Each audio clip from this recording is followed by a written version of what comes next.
Hi there, this is the first in a number of videos about how to solve multi-step equations. But before we get there, it's really important for you to be able to solve and easily solve one-step equations. Practice, practice, practice. Practice makes permanent. I don't care about perfect, I want permanent so that, 2 weeks from now, you still remember how to do this stuff. One other thing before we start is you have to remember the inverses. Now I'm going to put it up here. So the inverse of addition is subtraction, and it works the other way too.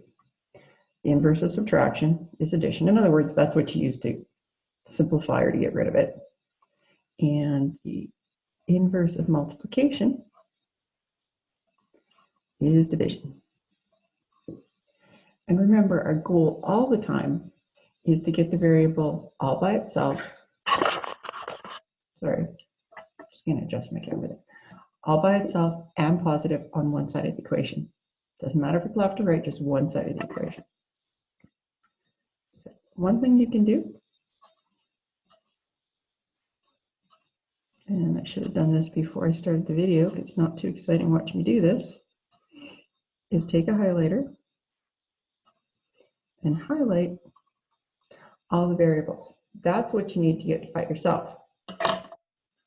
So we've got y plus 6 is equal to 20. And for this first one, I'm going to draw a little picture here. So imagine it's kind of a balance beam thing. Like that whole Statue of Liberty thing. And on this side, we've got y, and we've got 1, 2, 3, 4, 5, 6 things. And on this side, we've got 20 things. Not my best question to start with. 1, 2, 3.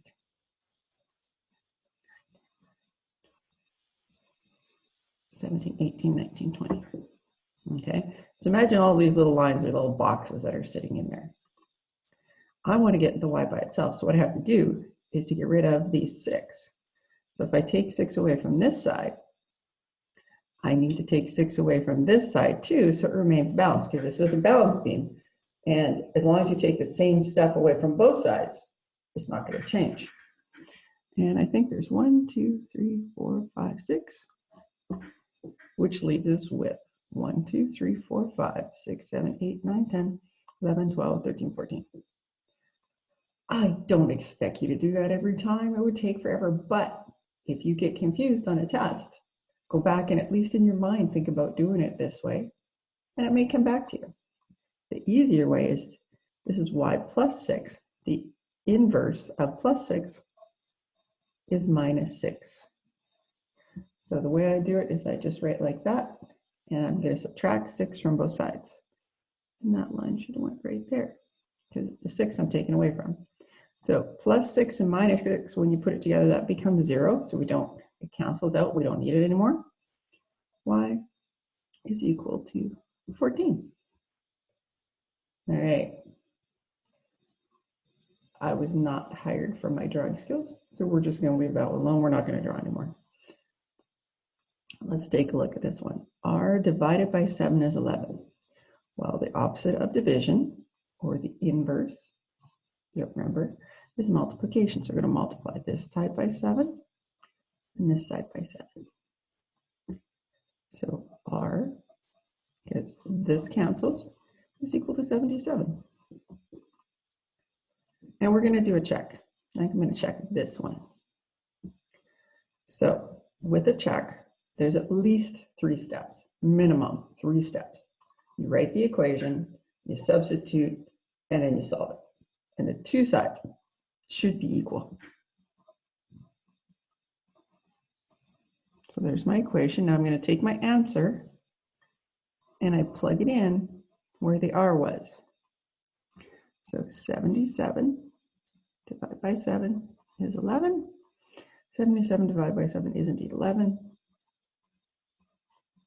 And when these 2 sides are in balance, then you know the question is right. Remember, these 2 numbers don't have to match this one. All right, so this one looks like this is also a division question. It's just written a little bit different.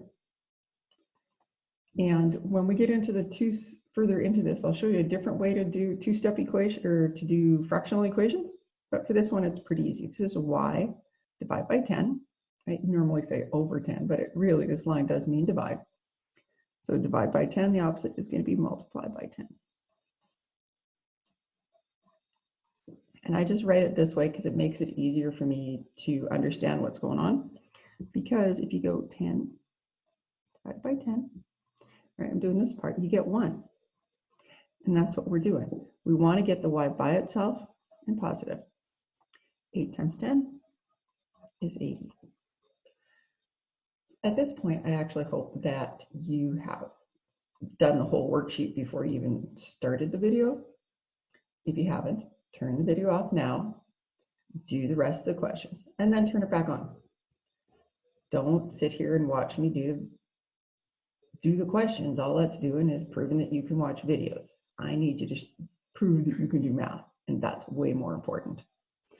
All right, we got 15 plus z is equal to minus 3. Now, we have to remember that this plus belongs to that z. There's never going to be the sign of a number after it. It's always before. But there's nothing out here.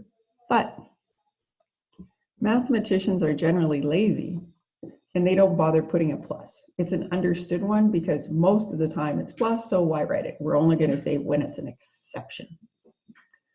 So the opposite of positive 15 or add 15 is going to be minus 15. Minus 15 here. Z is equal to minus 3 minus 15 more is minus 18. If you're not good with sign numbers, be careful. And I'm going to put a little plug.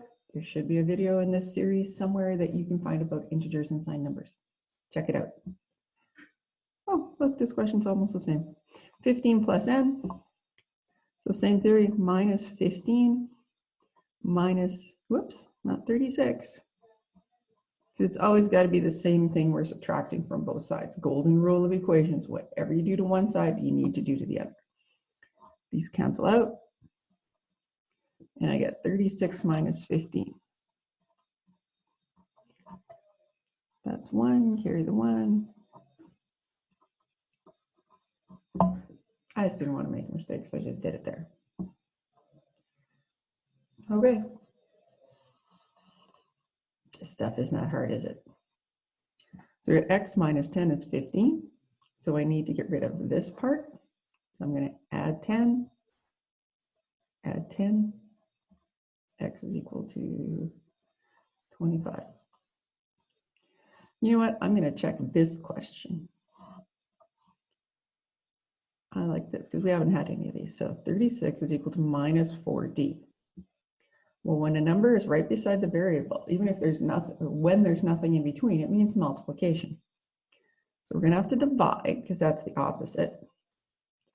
And you divide by exactly what's there. So you have to divide by the negative. Don't lose that. That's a really, really common mistake.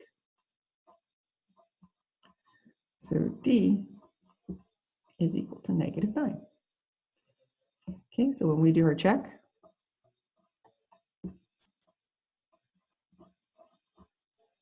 there's my original equation. Now I'm going to put the negative 9 where the d is.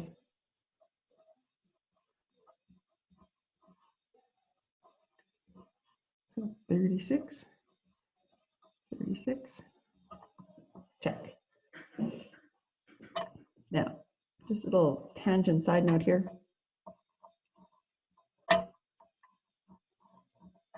If you are more comfortable writing,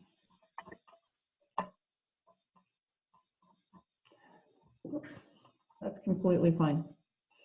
If I just tend with these ones to use the division line, I think that's the way I did it when I learned it. I don't know any other way to say that. Oh, look, there's a check there. Well, you know what? Let's check this one. There's a couple of reasons that you want to check your equations. You want to do it often and just for practice, because then you know, 1, for sure it's right.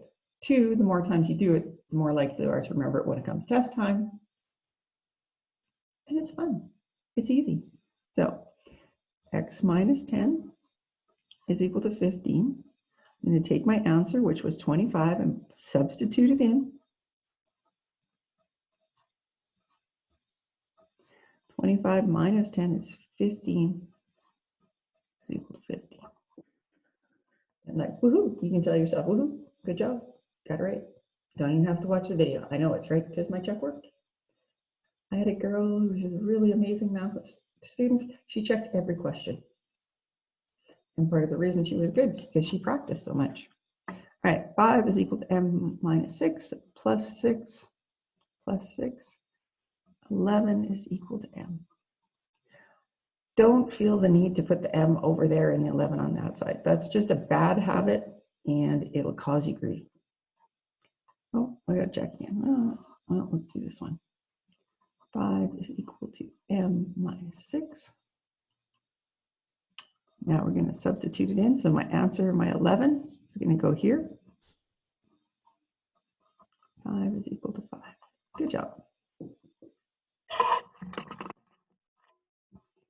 All right, last one's here. This is a multiplication one, just like this. Oops, can't see it anymore. Just like this one up here. So 2x is 24. 2 times x. Divide by 2. Divide by 2. X is equal to 12. Now, I know most of you can look at that question and know right away what the answer is, but follow the process. Learn the steps, because what we're going to go to are equations that are 2 or 3 or 4 steps long, and suddenly you're not going to be able to just look at it and know the answer. All right, so k divided by 4 is -9. So I'm going to multiply this side by 4, and I got to do the same thing here. So these 4's cancel out. Really, 4 divided by 4 is 1. So you get 1k, which is just plain old k. Is equal to -9 times 4 is -36. Almost done. Last one, we're going to multiply through by -3. So just like when we did this one up here, and we had to divide by -4, here we have to multiply by -3. So we're going to get w is equal to, let's see, 14 times 3 should be 42. And a negative times a negative makes a positive. All right, have a great day and learn math.